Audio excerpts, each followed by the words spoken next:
balik o masigabong palakpakan.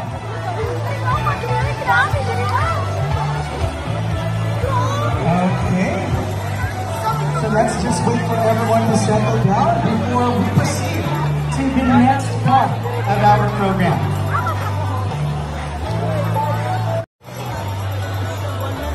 Anak tadi deh.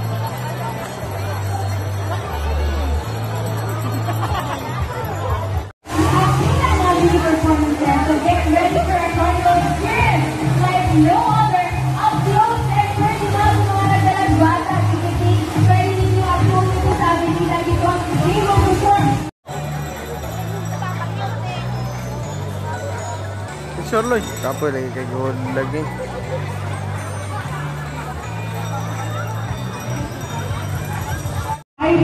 With the title of Pasko sa Tago.